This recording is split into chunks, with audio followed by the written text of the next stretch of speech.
일반 대화는 Y를 강조해요. 김 과장 왜 이렇게 지각이 많아? 아들아 넌 왜 공부를 안 하니? 너 왜 그래 도대체? 진정성 있는 소통을 하기는 거의 불가능해진다라고 하는 거예요. 우리가요 doing을 보고 지적을 할 수 있어요. 하지만 being까지 그렇게 오해하지는 말아야 된다라고 하는 거죠. 소통을 잘하고 싶어요? 아 이분은 참 나를 공감을 잘해줘. 무조건 F.O.K 하셔야 돼요.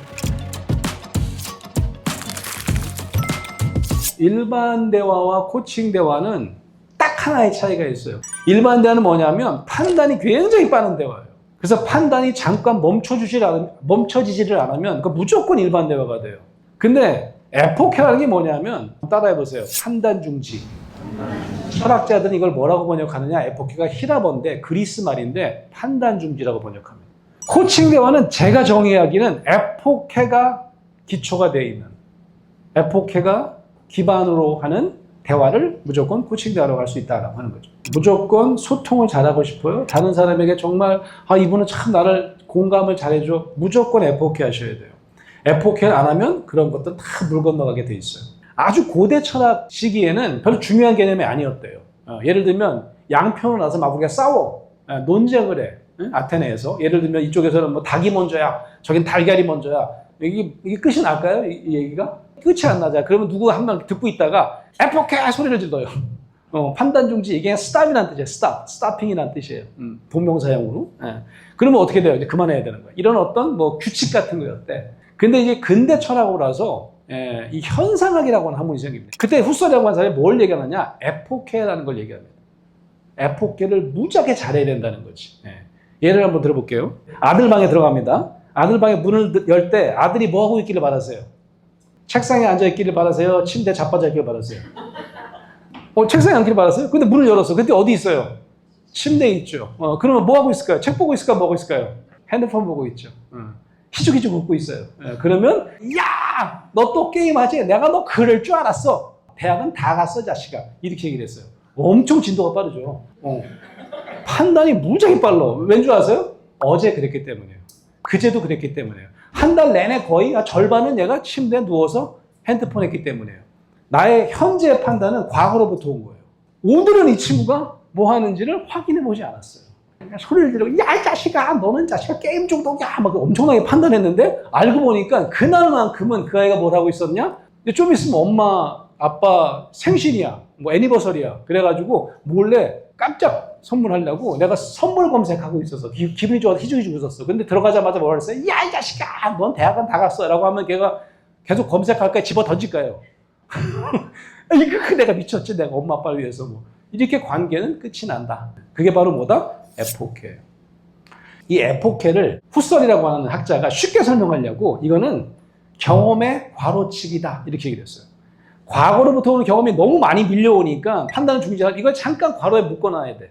지울 수는 없어. 우리 기억의 동물이기 때문에 어제 한 일, 그제 한 일 다 우리 조직에서 우리가 경험한 거가 우리 머릿속에 꽉 차 있어요. 하지만 그거 잠깐만 과로에 묶어놓고 아들 오늘은 뭐 해? 이렇게 궁금해하는 것 이걸 뭐라고 그런다? 이런 거 바로 F.O.K라고 한다는 거죠. 하나만 한번 해볼게요. 자, 일반 대화는 Y를 강조해요. 요건 제가 실례를 한번 보여드릴게요. 우리 팀장님이나 팀원이랑 살짝 야단 맞는 시츄에이션인 것 같아요. 김 과장 왜 이렇게 지각이 많아? 왜라고 하는 단어가 살짝 어떤 느낌인지 보세요. 이번 달에는 벌써 몇 번째 지각인가? 이번 달에는 오전 미팅에 정시에 참석한 적이 거의 없는 것 같아요. 죄송합니다. 지난주부터 집에 자꾸 급한 일이 생겨서요. 이분이 이제 MG거든요. 그래갖고 살짝 뼈있게 얘기합니다. 제가 매번 그러는 건 아니고요. 오늘도 일부러 늦게 온 건 아닙니다. 이렇게 얘기를 했어요.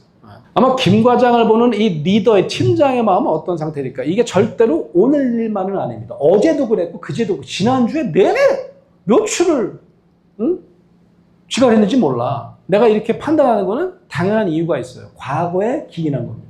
그런데요. 문제는 뭔지 아세요? 어저께 이 과장님한테 무슨 일이 일어난지는 몰라요. 얘기할 틈이 없었어요. 자초지종을 궁금해하지 않으시니까. 근데 어제 무슨 일이 있었냐면 내가 아들이 하나 있는데 아들이요.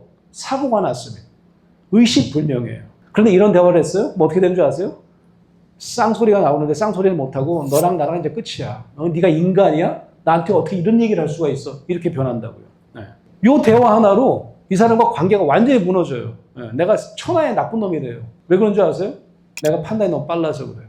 너 왜 그래 도대체? 왜 자꾸 지각해? 이렇게 나를 추궁식으로 물어보는 대화 자체가 결국은 이 사람이 자기 얘기를 못하게 만든다라고 하는 거죠. 진정성 있는 소통을 하기는 거의 불가능해진다라고 하는 겁니다. 하나만 한번 해볼게요. 왜를 어떻게 해라 무엇으로 바꿔볼게요. 이거 어떻게 왜 이렇게 바꾸는 거냐? 왜를 하면 어떤 느낌이냐면 자꾸 문제를 지적하는 느낌이에요. 너 그게 문제야. 너 왜 그래 도대체? 네. 여러분 자녀한테 우리가 왜를 하는 말을 얼마나 많이 쓴 줄 아세요? 아들아, 넌 왜 공부를 안 하니? 응? 내가 너한테 뭐 장사를 하라 그러니, 뭐 돈을 벌라, 왜 공부 안 해? 이게 궁금해서 물어보는 것 같아서, 그럼 아들이 그럴까요? 제가 지금부터 궁금해 하시니까 말씀드려 보겠습니다. 이러지 않잖아요. 응? 아들은 뭐라 그래요? 또 왜 그래 또 잔소, 이런 느낌이잖아요. 그죠? 근데 어떻게로 바꾸고 무엇으로 바꾸면 어떻게 하냐면 이게 문제를 중심으로 내가 이렇게 핀포인팅 하는 게 아니라 내가 어떻게 문제를 같이 해결해 볼까? 솔루션 시킹으로 바뀌더라. 예를 들면 내가 어떻게 좀 도움을 줄까? 지각이 좀 잦은 것 같은데 이번 주에 무슨 일이 있는 거 아니야? 얘기 좀 해줄래? 내가 궁금해서 그러는데 이게 실제로 내가 추구형 질문에서 어떤 질문으로 바뀌냐면 상대방을 궁금해하는 탐색형 질문으로 바뀌게 된다. 자, 이걸 그대로 한번 적용해 볼게요. 김 과장, 몇 주부터 오늘까지 계속 미팅에 지각을 한 것 같은데 모임 시간 맞춰서 참여하는데 어떤 어려움이 있나? 왔었습니다. What kind of problem이냐 물어봐요. 무슨 일이 있는지, what happened 했는지, 내가 어떻게 how, 내가 어떻게 도와줄 수 있을지 얘기해 줄래요? 이렇게 물어봤어요.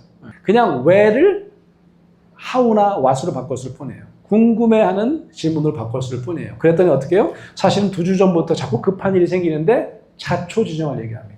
앞에 대화가 달라졌어요. 뭐라고 얘기를 해요? 큰아이가 치과에서 발치 수술을 했는데 다행이네요. 아주 심각한 위기는 아니었는데 다행히. 그렇지만 이 아이가 골마서 그런지 계속 붓고 아프다고 밤새 그냥 잠을 못 자는 바람에 밤새 찜질을 해주고 너무 힘들었다고 여성 직원이면 100% 눈물 나게 돼 있어요. 세상에 내가 아무리 사고 여기고 티라고 그래도 이때 공감 못할 사람은 대한민국에 없다고 저는 생각해요. 왜 공감을 못하세요? 그러면 제가 티거든요 이러더라고. 한 대 줘받고 싶어 그러면.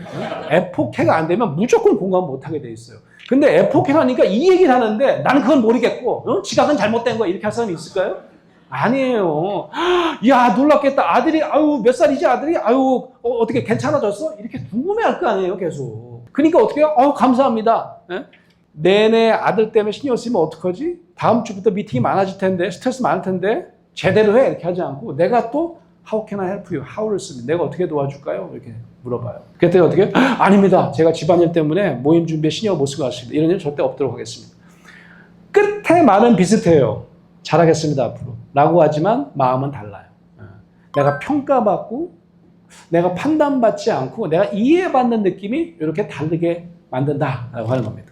자, 조직의 리더가요. 뭐 저도 그렇고 여러분 아마 그럴 거예요. 내가 누군가를 이렇게 이끌어야 되는 위치가 되면 자꾸 잘못된 행동이 보여요.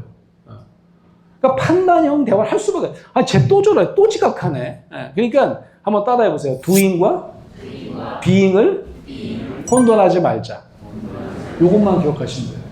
우리가요, doing을 내가 보고 지적을 할 수 있어요.